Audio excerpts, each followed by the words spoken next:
भक्त और भगवान दोनों का मिलन है इस पर्णकुटी में।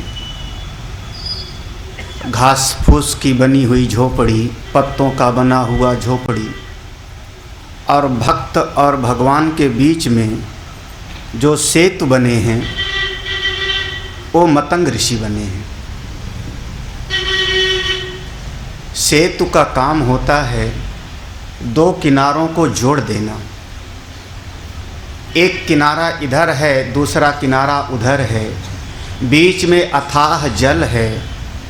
संभवतः जल की गहराई का पता नहीं, जल में कितने जीव जंतु हैं उनका पता नहीं, लेकिन जब सेतु बन जाता है तो अनेक मगरमच्छ आदि जीव जंतु से सुरक्षित हमारा वस्त्र बिना उस जल से गीला हुए हम दूसरे किनारे से जुड़ जाते हैं।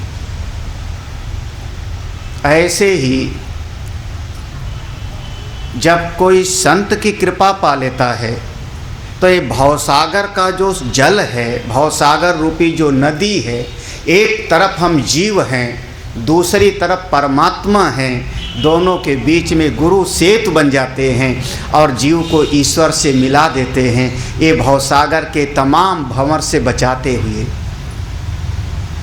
अपने बल से अगर आप साधना के मार्ग में चलोगे, इस भवसागर में बहुत सारे आवर्त हैं, भंवर हैं, बहुत सारे जीव जंतु हैं, हम डूब सकते हैं, हमको जीव जंतु भक्षण कर सकते हैं। संत की कृपा मिले आप सुरक्षित पहुंच जाओ। हमारे हनुमान जी का काम यही था, सुग्रीव को भगवान के साथ जोड़ दिया, विभीषण को भगवान के साथ जोड़ दिया।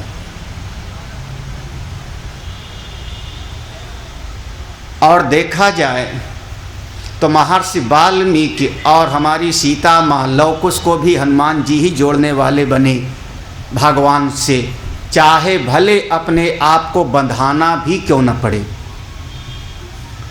हमको लगता है कि लवकुश ने बांध लिया हनुमान जी को, उस बंधाने की लीला में हनुमान जी बंध गए, मतलब प्रभु अब आवेंगे। संत का काम होता है स्वयं कष्ट सह करके भी, तकलीफ उठा करके भी किसी को परमेश्वर के साथ जोड़ देना। इसको कहा संत भोज के वृक्ष के जैसे होते हैं। दुष्ट आदमी सनई का पेड़ जैसा होता है, जूट का पेड़ जैसा होता है। दुष्ट आदमी अपनी खाल उधड़वा देगा दूसरे को बांधने के लिए। सनई का पेड़ है, उसको सड़ाया गलाया गया, उसकी ऊपर की खाल निकाली गई, उससे रस्सी बना गया और वो रस्सी जीव को बांध देती है। भोज के वृक्ष का छाल निकाला गया, उस छाल पर शास्त्र लिखे गए। उस छाल को संत लोग पहन लेते थे, पहाड़ में रहने वाले। 14,000 फुट की ऊंचाई के ऊपर भोजवासा आदमी पेड़ बहुत हैं।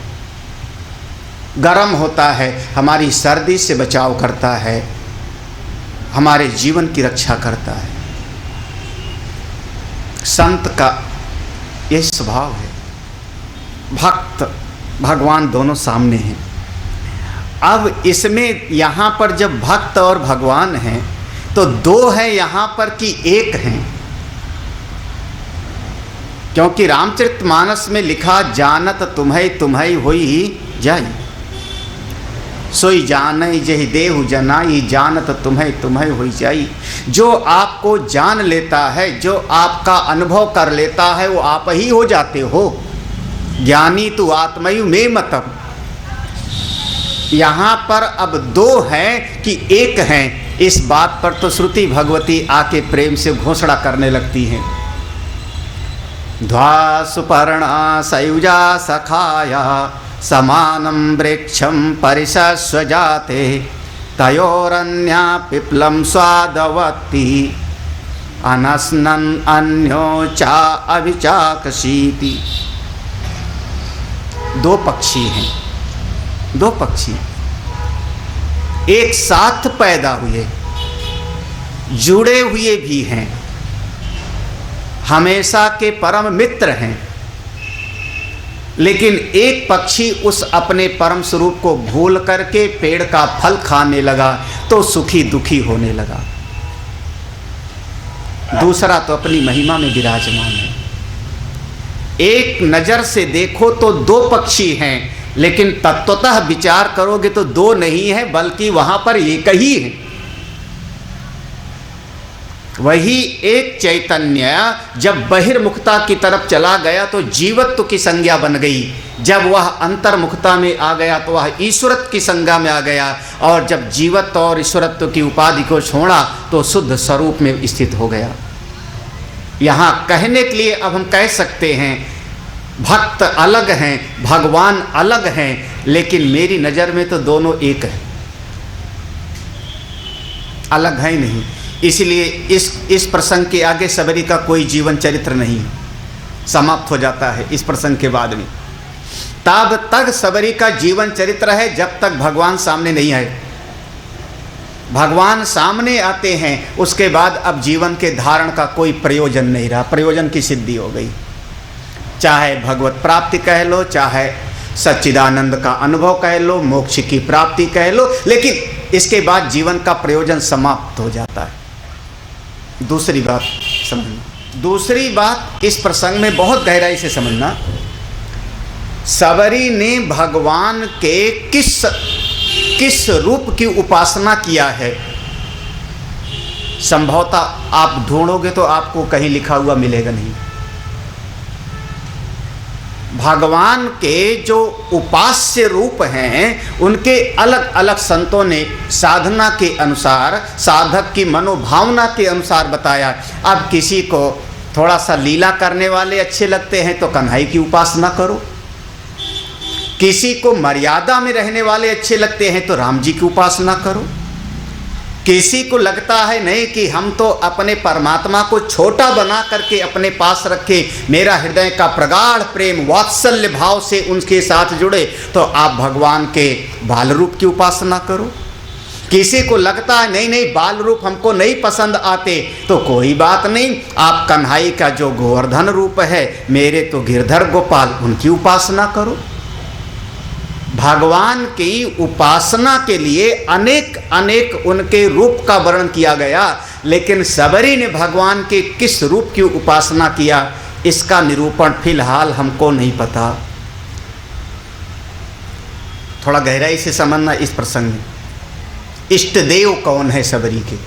आप सबके कोई ना कोई सुन के इतना तो समझा होगा पुराने सत्संगी लोग कि इष्ट देव होने चाहिए।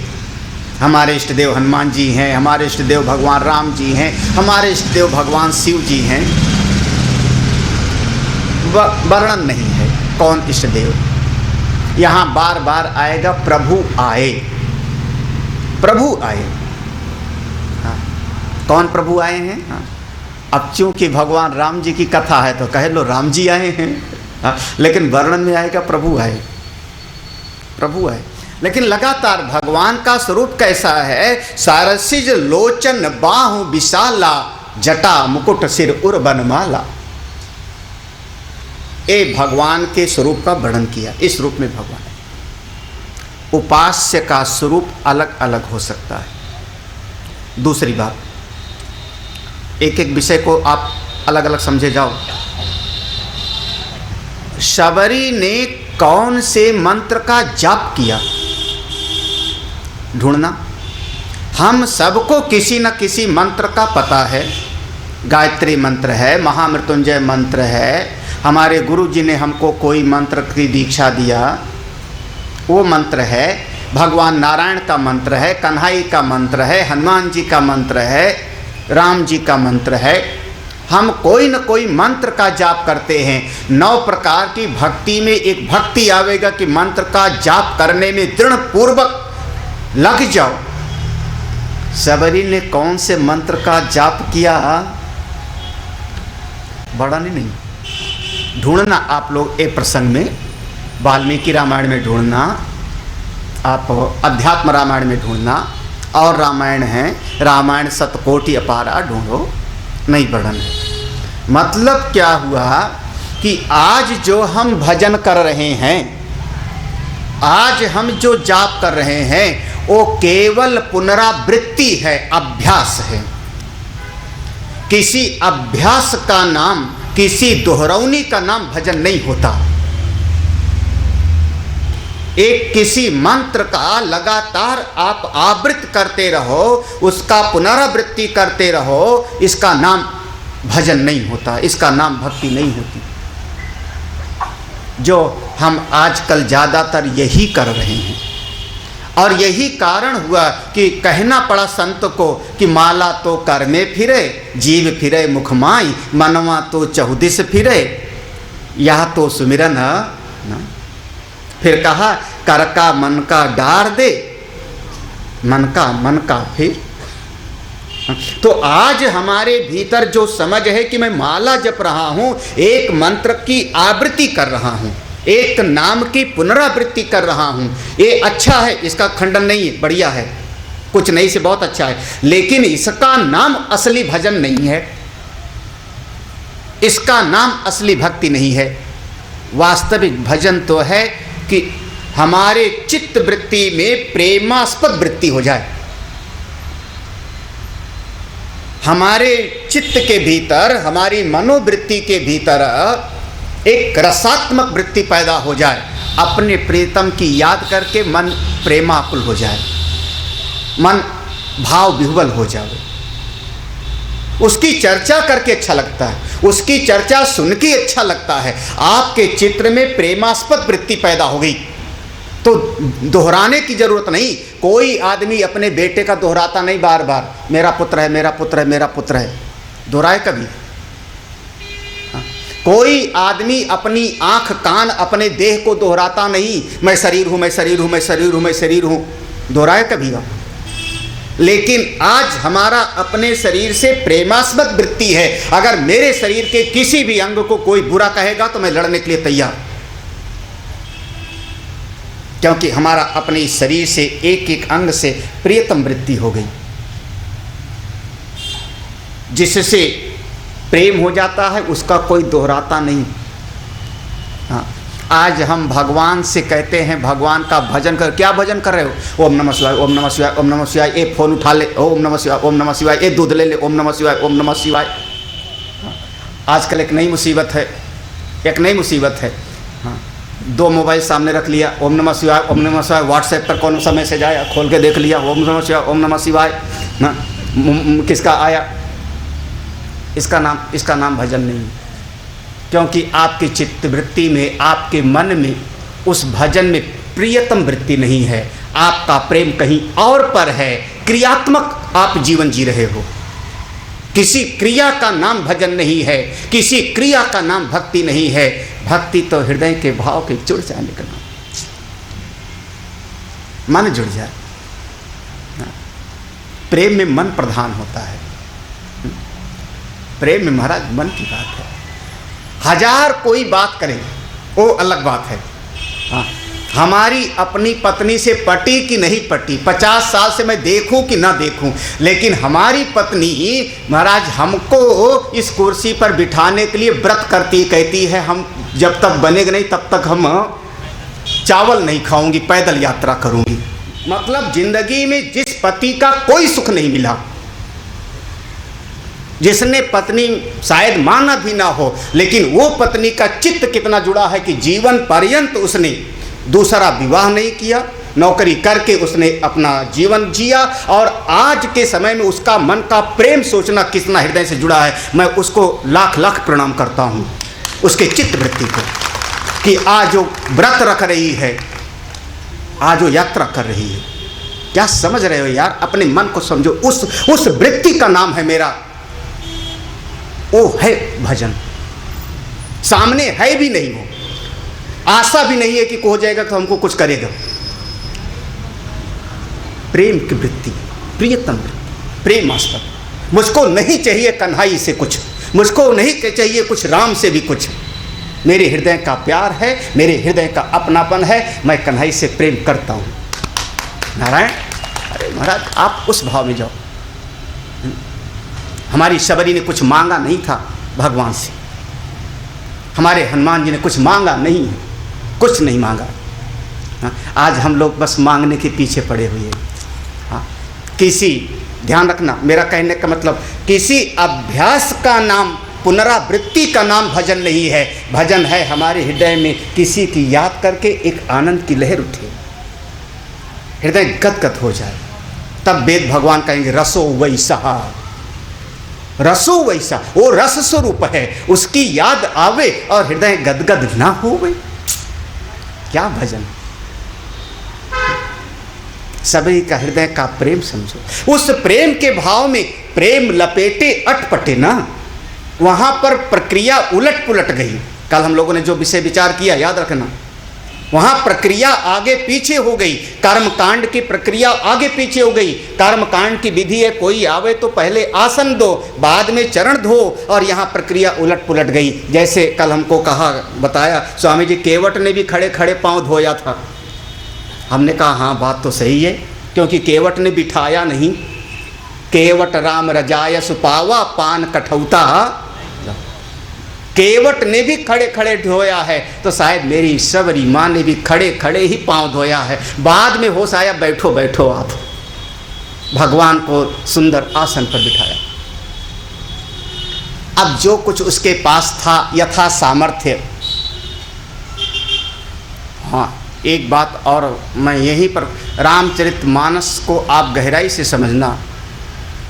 आप अपनी वर्तमान काल की सामर्थ्य के अनुसार सामने वाले की सेवा करो।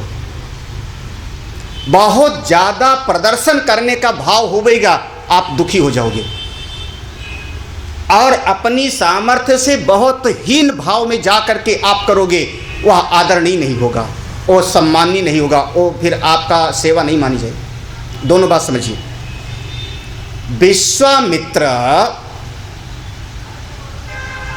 उस प्रसंग को याद कर लेना, दोनों प्रसंग में आता है, विश्वामित्र में भी आता है और महाराजा हमारे परशुराम जी के पिताजी जमदग्नि ऋषि, उनके जीवन में आता है, कई प्रसंग में आवेगा। जब एक राजा एक महात्मा के आश्रम में आया, अपनी सेना के साथ आया, तो महात्मा के पास सामर्थ्य है, उसके पास कामधेनु गौ है, चाहता है कि सबकी बढ़िया राजोचित सेवा करें, लेकिन मैं जंगल में रहता हूँ, तो जंगल में मेरे पास जो कुछ है वही आप खाओ, हमको उचित नहीं है कि तुम्हारे लिए राजमहल में इकट्ठा लाऊं। हम वृंदावन गए, ब्रज एकेडमी में पूज्य स्वामी जी श्रीपाद बाबा जी, क्या उनकी महिमा थी।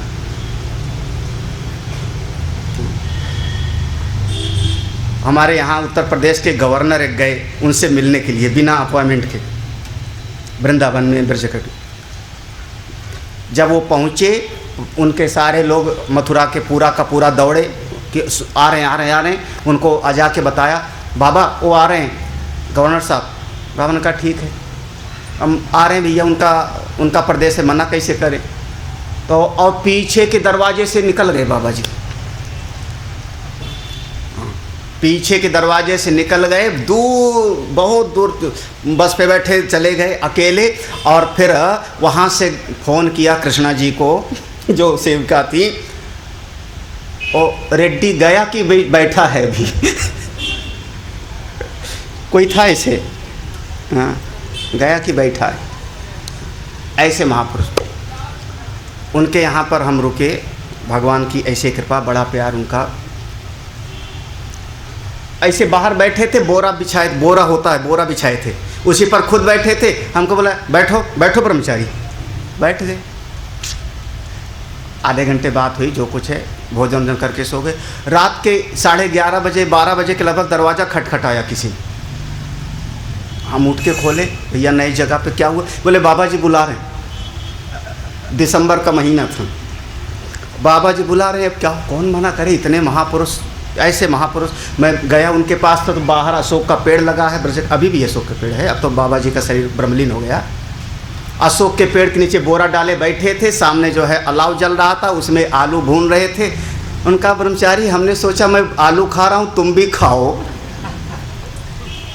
रात के 12 बजे आलू खाओ। अब क्या बोलूँ मैं, हमारा ये महापुरुषों की लीला कुछ ऐसे होती है, हाँ, नहीं समझ पाएंगे हम लोग जल्दी।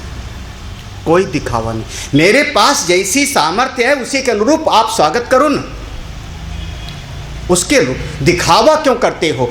अगर मान लो जमदग्नि ऋषि दिखावा न करते तो शायद आगे की घटना ना होती। परशुराम, उनके बेटे, 21 बार क्षत्रियों का वध करना, उधर की सारी दुर्घटनाएं, क्योंकि आपने कामधेनु गौ से हजारों हजारों के राजोचित सामान इकट्ठा कर दिया। वहीं से सामने सहस्त्रबाहु के मन में पैदा हुआ, ये बाबा को गाय की क्या जरूरत, ले चलो। अपनी सामर्थ्य के अनुरूप जो कुछ है, जो कुछ है। और फिर आपकी सामर्थ्य इतनी है, इतनी बढ़िया सामर्थ्य है कि आप बढ़िया काजू की बर्फी खिलाओ, रसगुल्ला खिलाओ, मेवा बाइट खिलाओ, ये बढ़िया बढ़िया खिलाओ। और जब गुरुदेव घर पे आ जावें तो गुरुदेव आपको तो करेला बहुत पसंद है, करेला ही खाओ। यथा शक्ति तथा भक्ति, क्या पत्रम पुष्पम फलम तोयम यो में। भाई अपनी सामर्थ्य भी तो देखो ना, अपनी सामर्थ्य। आपकी सामर्थ्य इतना करने की है और आप इतना करते हो, ठीक नहीं है, बिल्कुल ठीक नहीं है। आपकी सामर्थ्य है कि जैसे कुएं में से एक बाल्टी पानी निकाल लो तो कुएं का कोई फर्क नहीं पड़ता। आपकी सामर्थ्य है कि आप किसी को 10,000 रुपये थोड़ा लगा दो अच्छे काम में, कोई फर्क नहीं पड़ेगा। आपने उनको 11 रुपये चढ़ाया महाराज, यथा शक्ति तथा भक्ति। पीछे जो आयोजक है, 11 रुपये चढ़ाए, लिख लेना रजिस्टर में। पागल मत बनाओ, पागल मत बनाओ। संत भगवान पागल नहीं है। हाँ, ये अध्यात्म का साधक है, समझो अपने आप को। किसको धोखा दे रहे हो आप? किसको? उस सर्वज्ञ परमात्मा को या सब कुछ जानने वाले गुरुदेव को, संत को? धोखा तो हम अपने आप को दे रहे हैं ना। अपनी सामर्थ्य को देखो, सामर्थ्य के अनुरूप सेवा सामर्थ्य के अनुरूप की जाती है।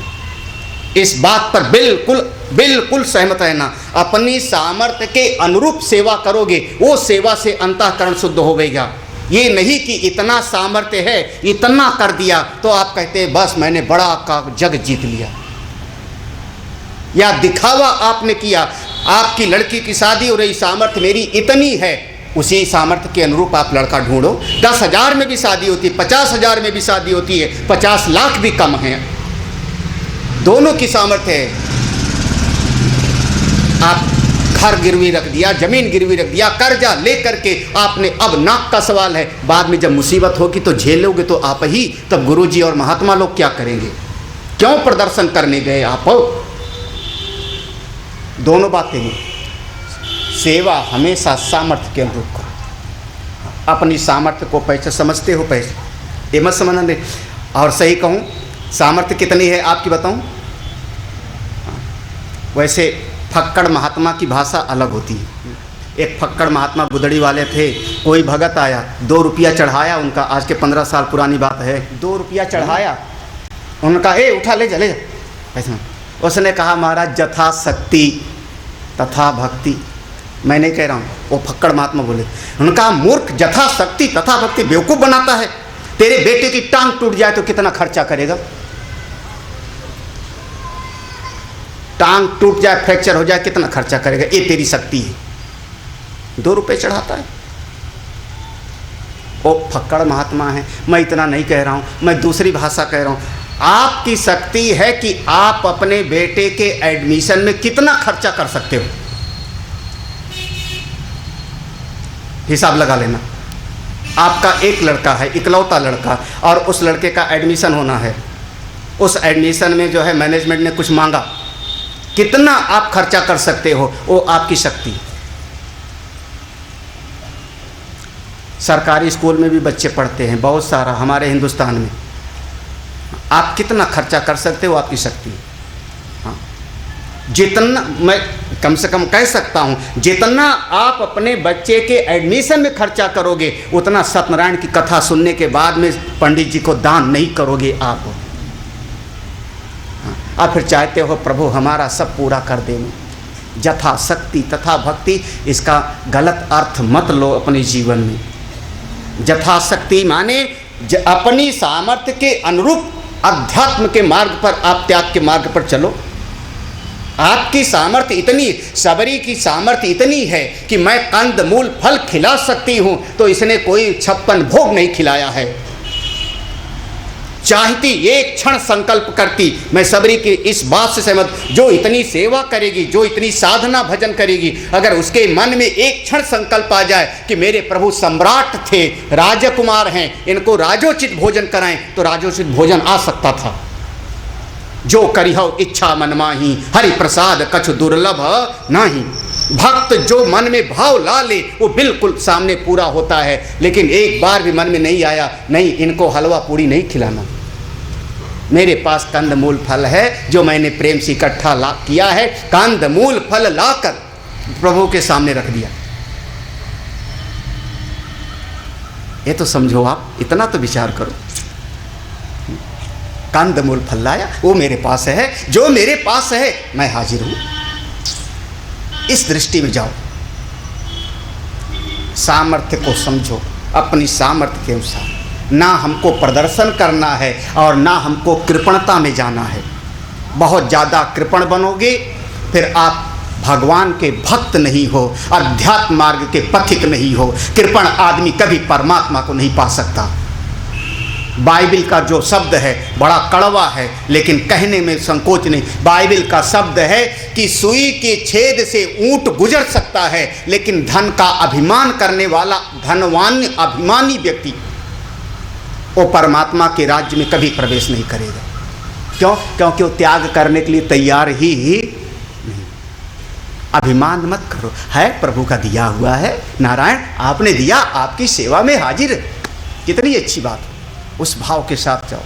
मगर अब सबरी का चरित्र है, इस सबरी के जैसे हमको बनना। मैं उस बात पे सहमत नहीं हूँ कि मीरा का भजन गा लिया और बस प्रसन्न हो गए। मीरा जैसे बन के कोई दिखा देवे। कबीर साहब का भजन मैंने गा लिया, निर्गुण भजन, बहुत बढ़िया। कबीर साहब का भजन गाने वाले तो 4-4 शादी किए। सारा संसार झूठा है। और फिर हो आप उस भाव के साथ अपने जीवन को जी के देखो। सत्संग, साधना, रामचरितमानस, भागवत, ये सब अपने जीवन के परिवर्तन करने की बात है। केवल बुद्धि में जानकारी रख लेने का नाम नहीं है।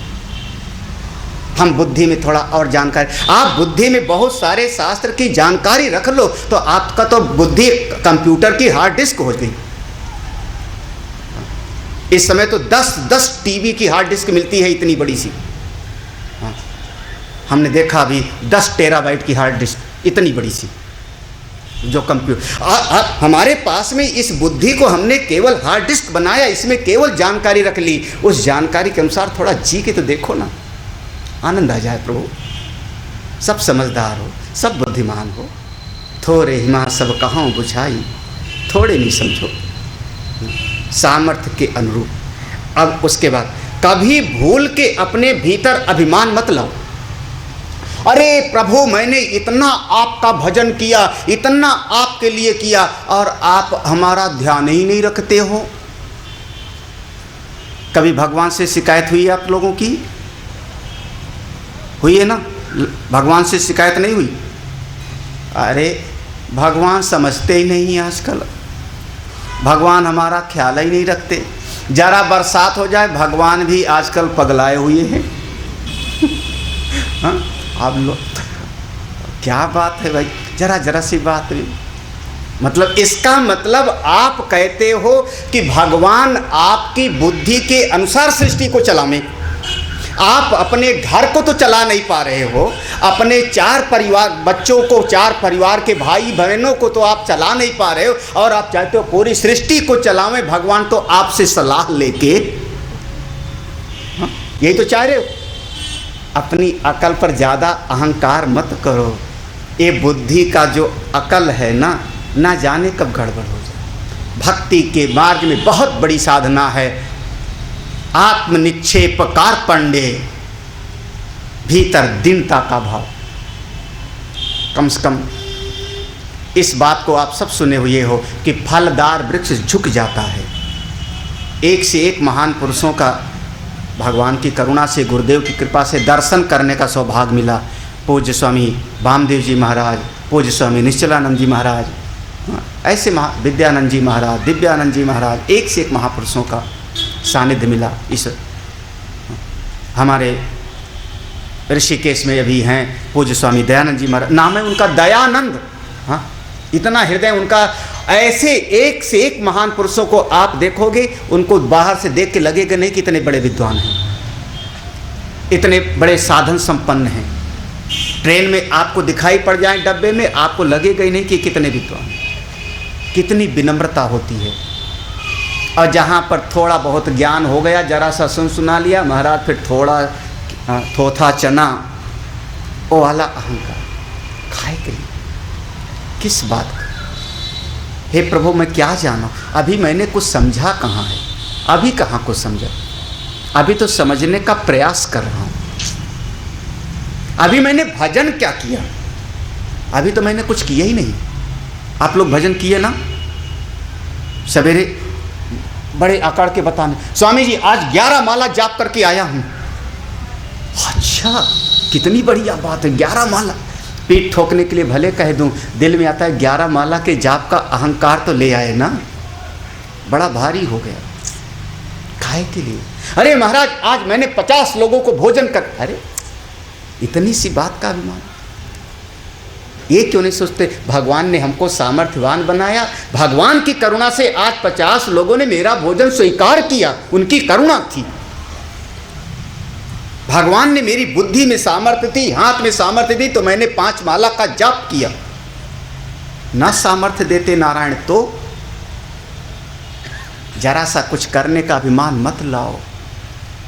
जहां अभिमान आएगा वही फिर दैत्य वाला रास्ता शुरू हो जाएगा। जैसे दैत्य वरदान पाता है, अभिमानी अहंकारी हो, जब तक वरदान नहीं पाता तपस्वी रहता है, साधना करता है। वो रास्ता हमको नहीं चाहिए। आप सबरी का जीवन देखो। जिस समय भगवान मिल गए, भगवान सामने आ गए, भगवान को बिठाया और सबरी प्रार्थना करती है, प्रभु मैं तो कुछ जानती नहीं। इतनी साधना करने के बाद भगवान को ढूंढते हुए आना पड़े और कहती मैं कुछ जानती नहीं हूँ, मैं कौन हूँ।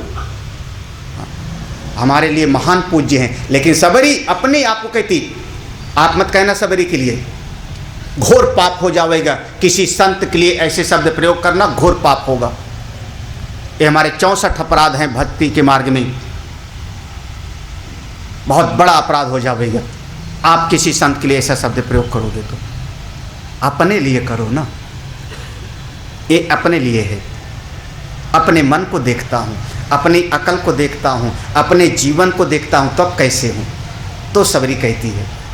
हाँ, फिलहाल मैं नहीं कह रहा हूँ, आप किसी भक्त संत के लिए मत कहना, किसी के लिए भी मत कहो, ये अपने आप को कभी कह के देखो।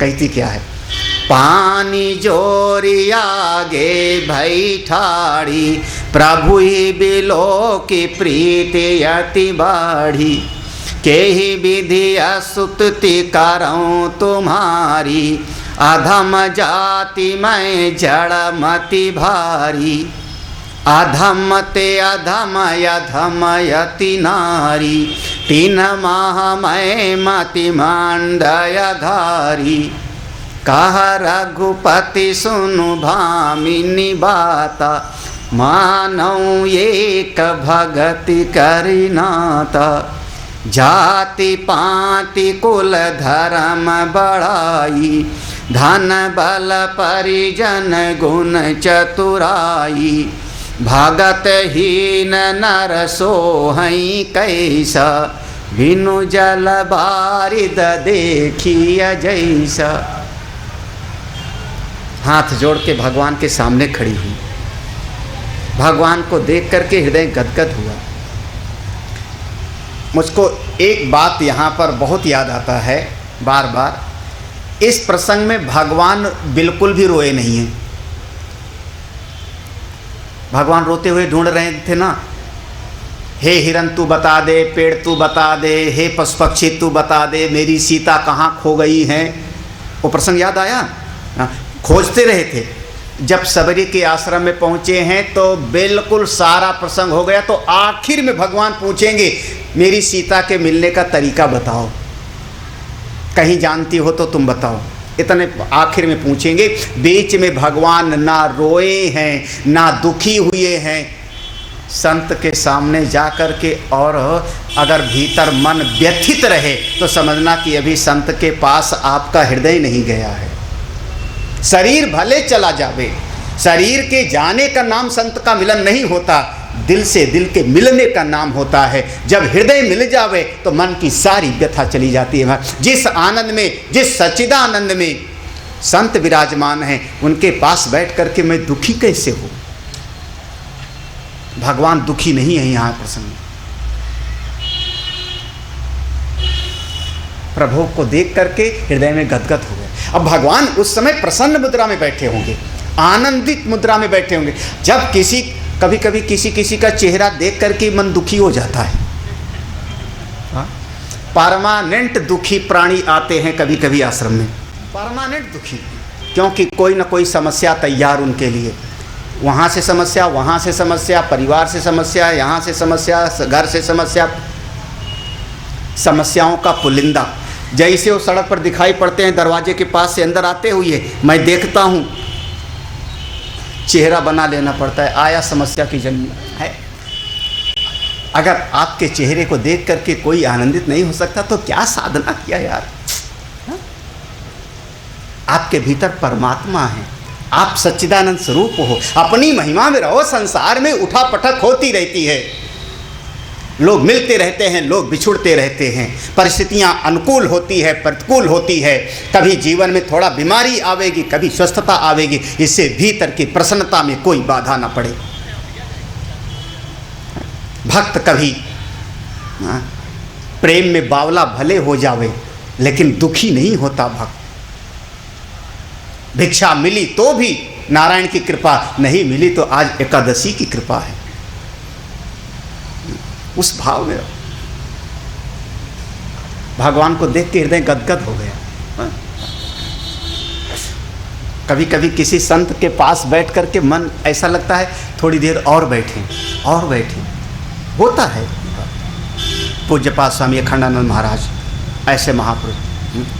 महाराज मुसीबत है कि बैठने भी लोग नहीं देते, आसपास के भगत लोग ज़्यादा भगत लोग जो है, उठो उठो चलो चलो, उठो उठो चलो चलो। और भक्तों की गलती नहीं है, महाराज लोग ही अपने भक्तों को कहते हैं उठा दिया करना चुपके से। भक्तों की गलती थोड़े होती है, नहीं तो बैठे रहे, हृदय गदगद, अच्छा लगता है, हृदय एक प्रफुल्लित होता है। एक प्रेम, एक अपनापन, एक जीवन का रस, यही तो सार है। कैसा प्रेम है कि भगवान को देख करके इस समय सबरी का हृदय गदगद हुआ है, प्रीत बढ़ी, हाथ जोड़ करके कहती है कि इस तरीके से आपकी स्तुति करूं, क्योंकि संस्कृत भाषा हमको आती नहीं, अंग्रेजी क्या होती है भला पता नहीं।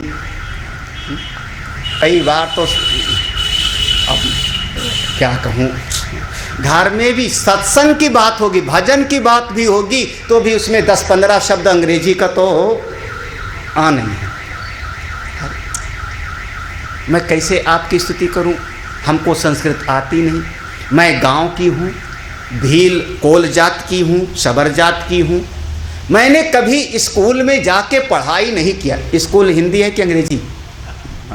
मैंने कभी पढ़ाई नहीं किया, तो कैसे मैं स्तुति करूं आपकी? अगली लाइन बड़ी विवादित है, अधम ते अधम अधम अति नारी।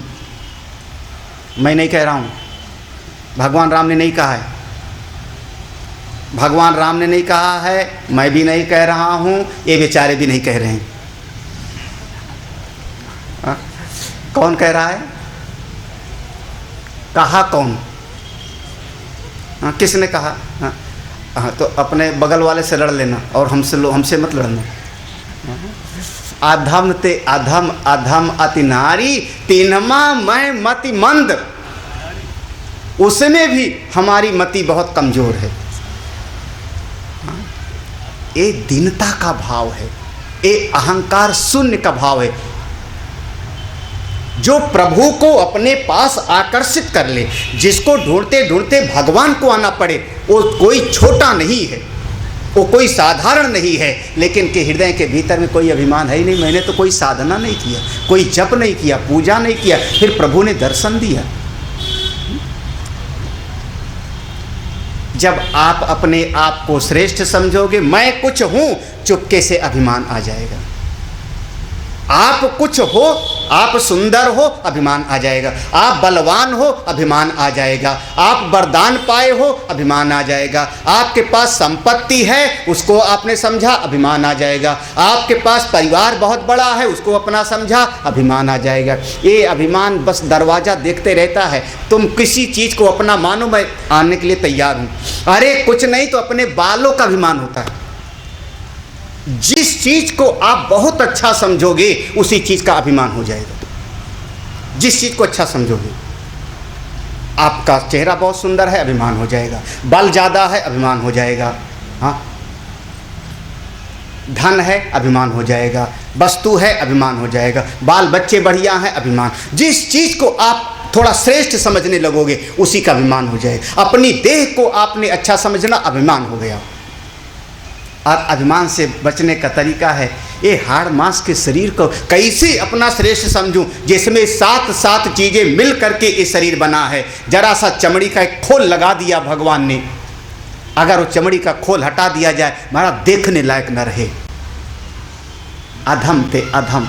अधम माने केवल नारी नहीं, आपका शरीर भी कोई महान पूजनीय नहीं है। हाँ, मत समझना स्त्री का शरीर अधम है और मैं पति परमेश्वर हो,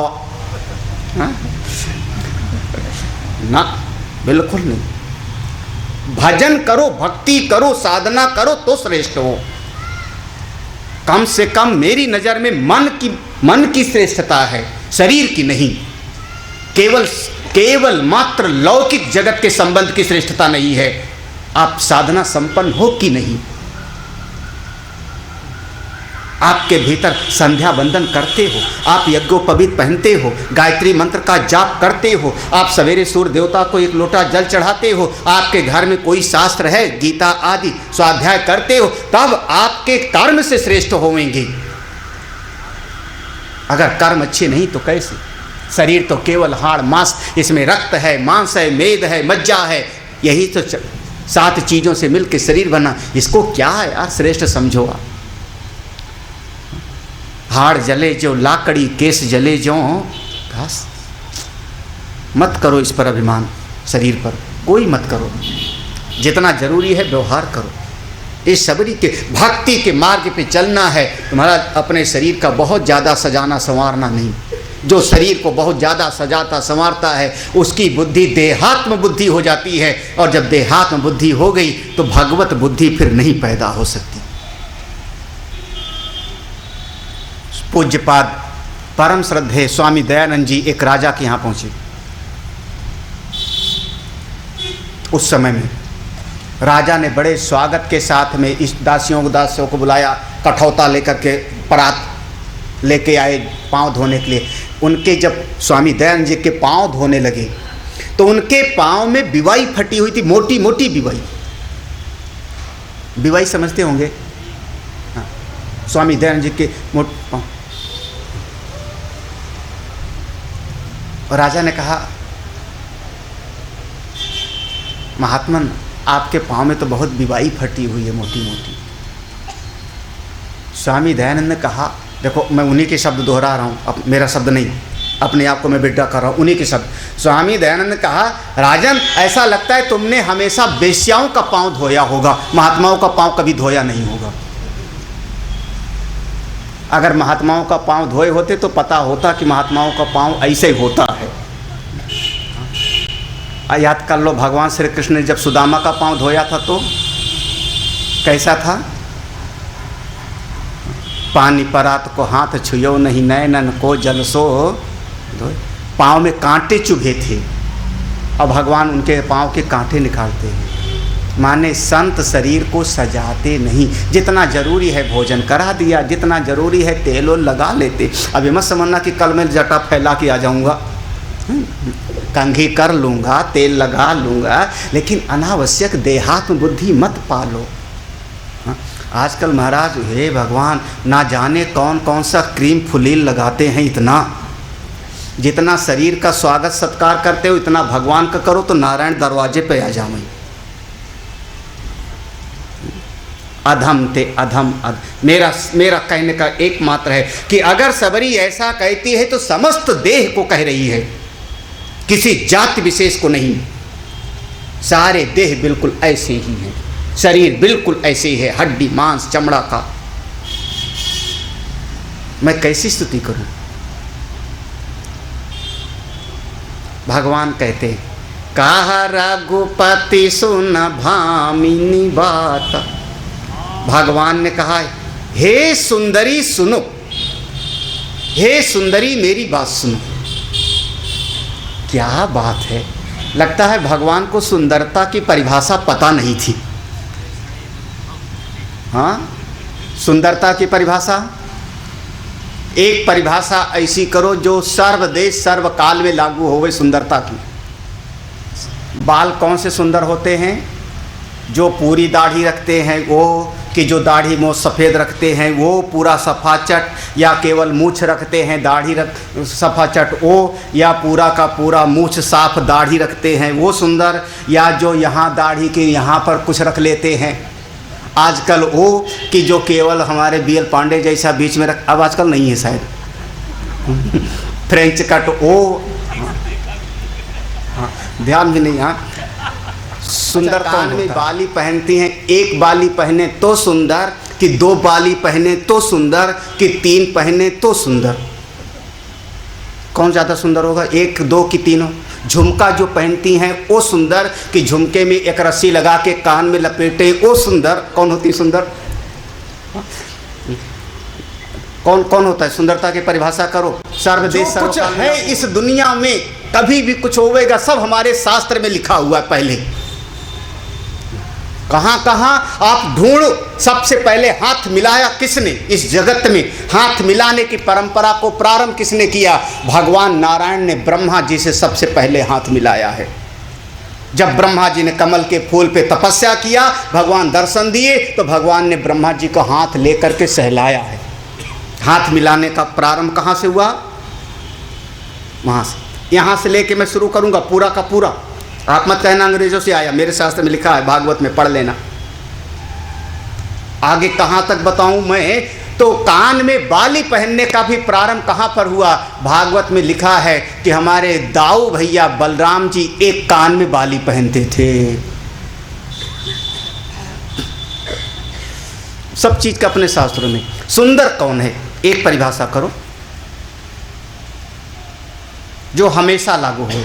महाराज नहीं जमेगा, नहीं पक्का होगा। जो यहाँ सुंदर है वहाँ कुरूप हो गया, जो वहाँ कुरूप है वो यहाँ सुंदर हो गया। समय के साथ बदल जाता है, देश के साथ बदल जाता है। भगवान कहते हैं हे सुंदरी सुनो। भामिनी माने सुंदरी, जिसका प्रकाश फैलाओ। भा माने प्रकाश, जिसको देख के दूसरे चकाचौंध हो जाएं, जिसको देख के दूसरे कोई न कोई एक मार्ग पर कड़े, वह सौंदर्यशाली। यहाँ सुंदरता शरीर की नहीं है, यहाँ सुंदरता वास्तव में मन की है।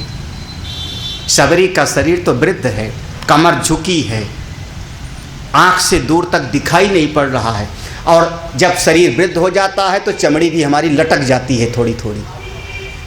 शरीर सुंदर नहीं है। भगवान कहते हैं हे सबरी, मैं तो मन की सुंदरता को देखता हूँ। और इस प्रसंग को फिर से मैं एक बात कहूँगा, गौर करना।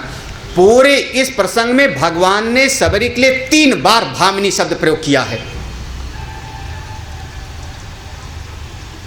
अरे एक बार कहने पर आपको तसल्ली नहीं मिली? 3 बार भामिनी शब्द प्रयोग किया है।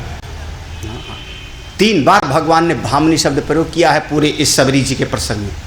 3 बार भामिनी शब्द। अरे एक जगह पर तो भगवान ऐसा कह देते हैं हे करिवर गामिनी। जैसे हाथी चलता है वैसे चलने वाली, करिवर माने हथनी। अरे भगवान का हृदय का भाव समझ। 3 बार त्रिवाचा माने जिसका मन सुंदर होता है वो सुंदर होता है। मैं आपको क्या कहूँ,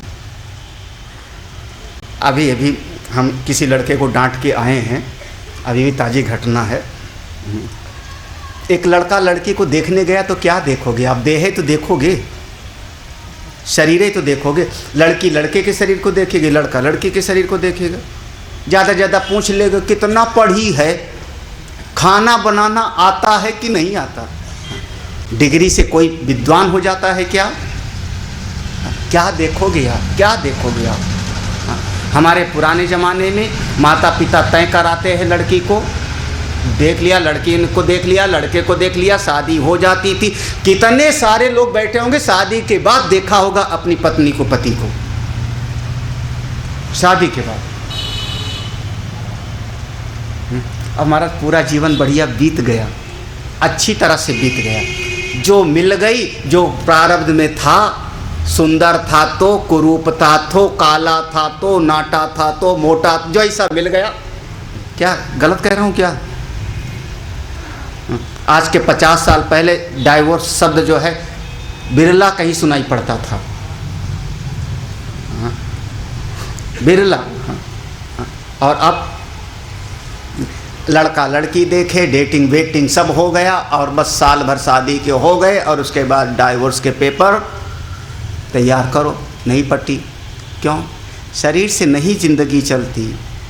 जीवन का सूत्र शरीर से नहीं है, मन से है। मन का तारतम्य जुड़ना चाहिए। हाँ, मन सुंदर हो, कुरूप से कुरूप कन्या आ जाएगी। अगर मन ठीक है तो आपका परिवार सुंदर हो जाएगा। कुरूप से कुरूप हो तो, और सुंदर से सुंदर देख करके ले आओ, खूब ठोक बजा के ले आओ। मन अच्छा नहीं होगा महाराज, नरक हो जाएगा परिवार। इस मन को सत्संग से सुंदर बनाओ, साधना से सुंदर बनाओ। हमारी रुक्मिणी जी ने भगवान को पत्र लिखा है, प्रभु आइए मुझको ले जाइए, मैं शिशुपाल के साथ शादी नहीं करना चाहती। रुक्मिणी जी ने पत्र में लिखा है कि आपके मन में एक संशय पैदा होगा कन्हई, कि जब आप हमको लेके जाओगे तो दहेज में क्या पाओगे? दहेज तो कुछ मिलेगा नहीं, क्योंकि मेरे माता पिता विवाह करते तो दहेज मिलता, और मैं प्रार्थना कर रही हूँ मुझको लेके जाओ तो दहेज क्या मिलेगा? मन में संशय अगर ऐसा आवे तो मैं कहती हूँ, जो मैंने संतों की सेवा किया है, जो मैंने अपने जीवन में पुण्य अर्जन किया है, जो मैंने अपने जीवन में सत्संग से विचार अच्छे बनाए हैं, वह दहेज की पूंजी लेके आऊंगी। ये लिखा है रुक्मिणी जी ने पत्र में। वर्तमान समाज में वो श्रेष्ठ संस्कार की दहेज की कमी हो गई है। अब आज के समय में दहेज क्या लेंगे? लोहा। दहेज में बढ़िया चीज होती है लोहा, है ना? क्यों नहीं जम रही क्या? कार लेंगे, मोटरसाइकिल लें। काय की होती है कार मोटरसाइकिल? बॉडी मत देखो, इंजन देखो। कार लोहे की, मोटरसाइकिल लोहे का, घड़ी लेंगे लोहे का, और क्या लेंगे? हाँ, मोबाइल आधा प्लास्टिक आधा लोहा। अब लोहा लो, दे देवे कोई बात नहीं, मांगना। और लोहा लोगे, लोहा तब दिया जाता है जब मैं अपना कलयुग उतारना चाहता हूं। शनि तो भाई शनिवार के दिन वो शनि वाला आता है तेल मांगने को, क्या रखता है उसमें? एक लोहे का बना त्रिशूल, लोहे का बना ही तो रखेगा ना, कटा कुटा सा। लोहा माने शनि। जो लोहा मांगता है पक्का समझना वो दूसरे का शनि ले रहा है।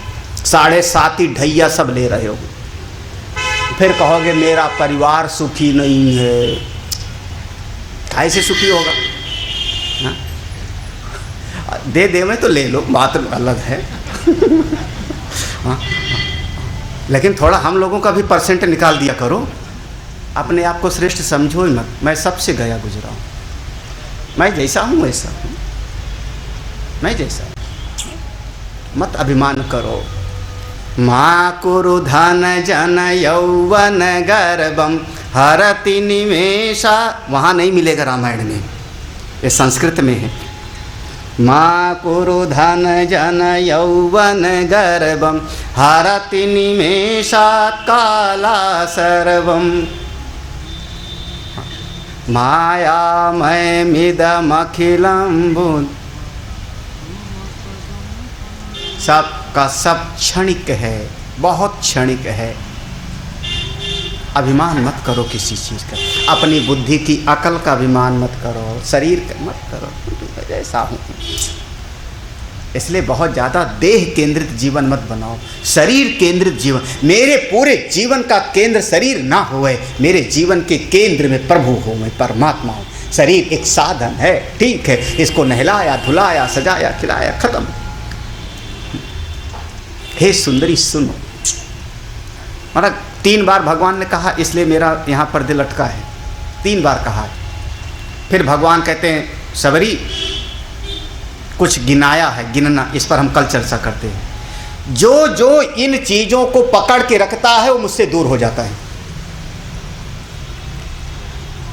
कुछ चीज़ें ऐसी हैं जिनको पकड़ के रखने पर परमात्मा उसको दूर कर देते हैं। कौन? जाति पहला शब्द है। हाँ, जाति को पकड़ के तो नहीं रखा। हाँ, क्यों, क्या बात है, चौंके क्या? हाँ, पहले यहीं से शुरू किया है।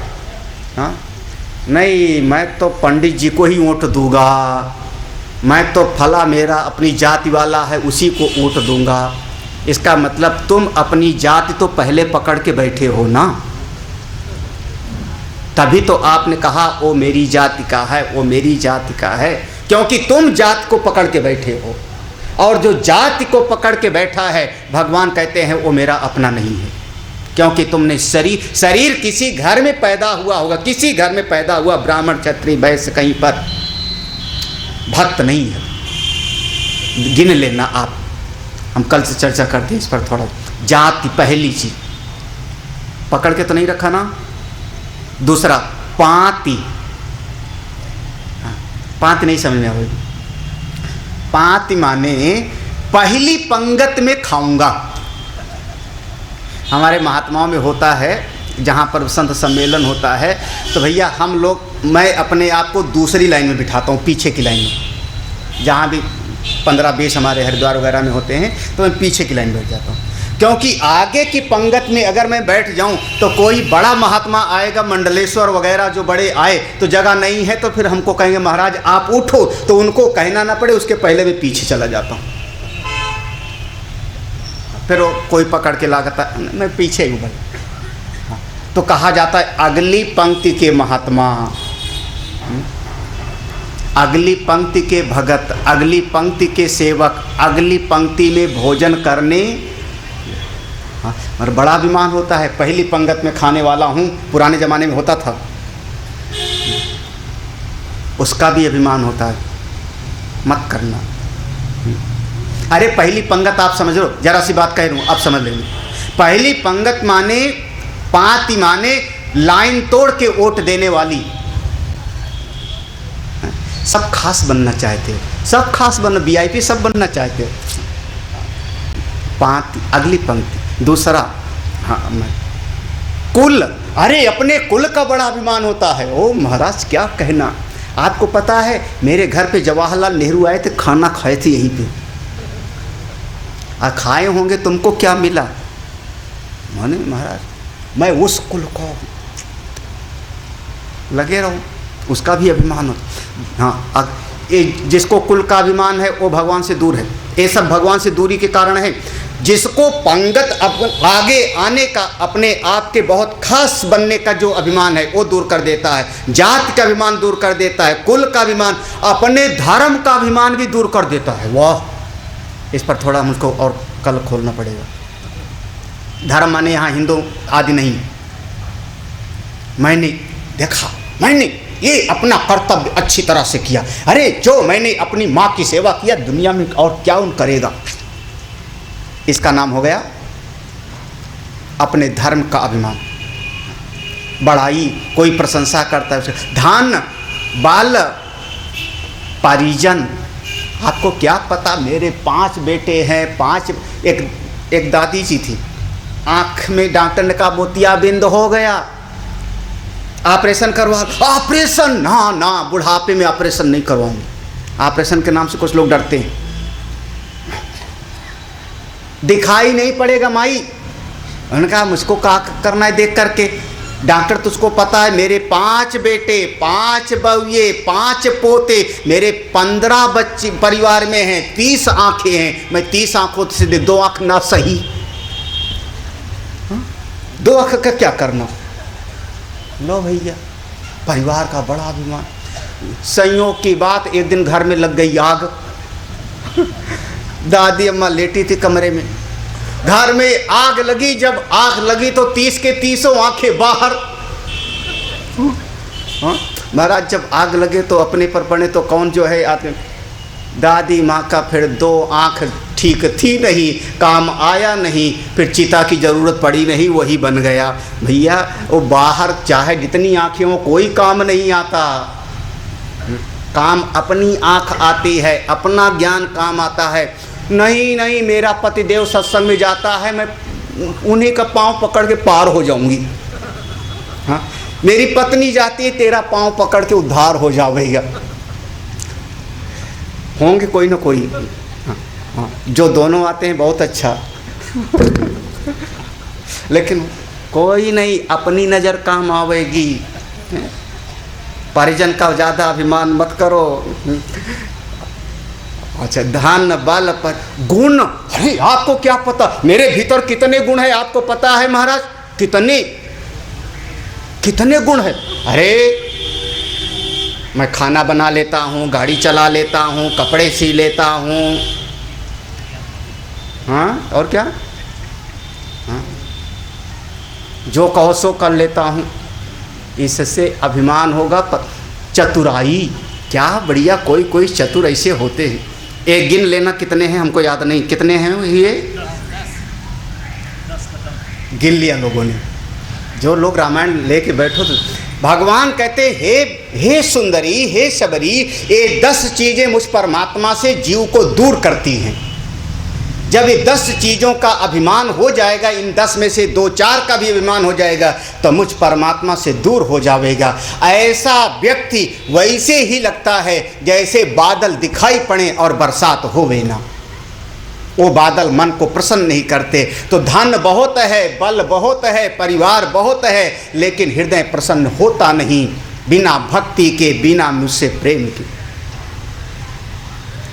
शबरी, तुम्हारे पास धन नहीं, कोई बात नहीं, शरीर में बल नहीं, कोई बात नहीं, परिजन कोई है नहीं, कोई बात नहीं, कोई गुण तुम में है नहीं, तुम कह रहे हो, कोई बात नहीं, तुम बुद्धिमान भी नहीं हो, कह रहे हो, कोई बात नहीं, जाति पात तुम्हारा कुछ नहीं है, लेकिन तुम मेरी भक्त हो, इतना तो है। तुमको मैं अपना मानता हूँ, इतना तो है। बैठो, अब मैं तुमको बताता हूँ भक्ति कैसे बढ़ती है, मुझ परमात्मा का प्रेम किसको मिलता है। और यहाँ से भगवान शुरू करते हैं, नवधा भगति कहूँ तो ही पाही सावधान सुन धर्म। मैं 9 प्रकार की भक्ति कहता हूँ, तुम सुनो। यहाँ से शुरू होता है, आगे हम लोग कल याद रखना कुछ बातें जो मैंने कहा। पहली चीज़, उपास्य कैसा देव, उपास्य का रूप कैसा होना चाहिए, इस पर विचार करना। दूसरी चीज़, कोई पुनरावृत्ति, कोई अभ्यास का नाम भजन नहीं है। भक्ति अपने प्रियतम की याद करके मन प्रसन्न रहे, गदगद हो, उसका प्रेमास्पद वृत्ति का, रसात्मक वृत्ति का नाम भजन होता है। पुनरावृत्ति का नाम नहीं होता भजन। तीसरी चीज़ याद रखना, अपनी सामर्थ्य के अनुसार सामने वाले की सेवा करो। अपनी सामर्थ्य के अनुसार अपनी लड़की के लिए लड़का देखो। आपको नहीं बहुत बड़ा अफसर ही लड़का चाहिए, सामर्थ्य है ही नहीं मेरे पास में, बड़ा लड़का चाहिए, आप कर्जा लोगे, डूब जाओगे, जीवन में दुखमय हो जाएगा। अपनी सामर्थ्य के अनुसार सेवा करो। अब सामर्थ्य से बहुत दिखावा भी मत करो, ज़्यादा भी मत जाओ, और सामर्थ्य से बहुत नीचे भी मत। बहुत समझदारी पूर्वक जीवन जियोगे तो बहुत बढ़िया रहेगा। मत करो दिखावा। ज़्यादा से ज़्यादा एक बार कोई कुछ कह देगा, एक बार कोई कह, देखो मेरे बेटे की शादी थी, उसने 4 साड़ी भेजा, बस पेटी भर के भेजा नहीं।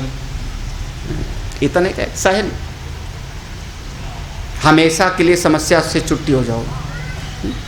लेकिन मेरी राय है अपनी सामर्थ्य को समझो उसके अनुरूप। और सामर्थ्य का मैंने एक पैरामीटर बनाया, एक मापदंड मैंने सामर्थ्य का बनाया कि आप अपने बच्चे को किसी अच्छे विद्यालय में एडमिट करने के लिए कितना आप दे सकते हो। उसको आप दूसरी भाषा में ले लो, नौकरी में। भागवत जी में वर्णन है, भागवत जी में लिखा है कि भागवत की कथा सुनना हो तो कितना खर्चा करना चाहिए, इसका बनाया वहाँ पर भागवत जी में मापदंड बनाया कि भागवत की कथा कराने में कितना खर्चा करना है। तो वहाँ क्वांटिटी नहीं लिखी है, वहाँ पर लिखा है यादृशम, जैसे जितना खर्चा मैं अपनी कन्या के विवाह में कर सकता हूँ उतना खर्चा भागवत जी की कथा में करना चाहिए। ये है वहाँ का मापदंड। शास्त्र की बात को थोड़ा सा गहराई से समझो, सामर्थ्य के अनुरूप करो। अगली बात, अपने शरीर का कभी अभिमान मत करो। बुद्धि की, समझ का, शरीर का, अपनी अकल का कभी कोई अभिमान मत करो। थोड़ा दीनता का भाव लाओ ना। चैतन्य महाप्रभु ने अपने सारे शिष्यों को 8 श्लोक में शिक्षा दिया, उसका नाम है चैतन्य शिक्षा अष्टकम। जैसे हमारे सन्यासियों में है मठाम न्याय, सन्यासी परंपरा में, 10 नामी सन्यासी परंपरा में मठाम न्याय है, उस संविधान है हम संतों का। ऐसे ही चैतन्य महाप्रभु गौड़ी मठ, हरे रामा हरे कृष्णा वाले, उनके यहाँ 8 श्लोक में उनके यहाँ का संविधान है, उसको नाम है चैतन्य शिक्षाष्टकम। उसमें है तृणातपिसु नीचेना, अपने आप को तिनके से भी छोटा समझो, अपने आप को तिनके से भी छोटा। अगर आप भगवान की भक्ति चाहते हो तो दूसरे सम्मान करेंगे, दूसरे आप पर फूल बरसाएंगे, देवता आप पर पुष्प वर्षा करेंगे।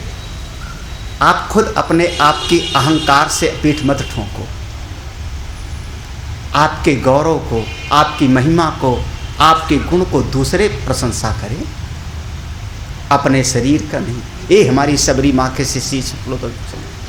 और खास करके भगवान कहते हैं जिसके भीतर 10 चीज़ों का अभिमान है वो मुझको पसंद नहीं आता। जाति पाति कुल धर्म बड़ाई धन बल परिजन गुण चतुराई, ये 10 चीज़ों का अभिमान होगा, मुझ परमात्मा को पसंद नहीं आता। सबरी ये 10 ना हो, मेरी भक्ति हो, वो मुझको पा लेता है। आज यहीं विश्राम देते हैं। और 9 प्रकार की भक्ति जो भगवान उपदेश कर रहे हैं सबरी माँ को, मैं आज पहले दिन ही बता दे रहा हूँ। इस प्रसंग के प्रारंभ में 9 प्रकार की भक्ति यहाँ भागवत रामायण 1 से होती। इसका मूल ये भगवान सबरी को नहीं दे रहे हैं, सबरी को कोई भक्ति की ज़रूरत नहीं थी, उपदेश के बाद कुछ करना पड़ता है। सबरी ने कुछ किया नहीं था उपदेश के बाद, ये उपदेश भगवान ने सबरी को माध्यम बना के हमको दिया है। जैसे गाय के सामने बछड़े को माध्यम बना के दूध हम दूध लेते हैं बाल्टी में, बछड़े को माध्यम बनाते हैं।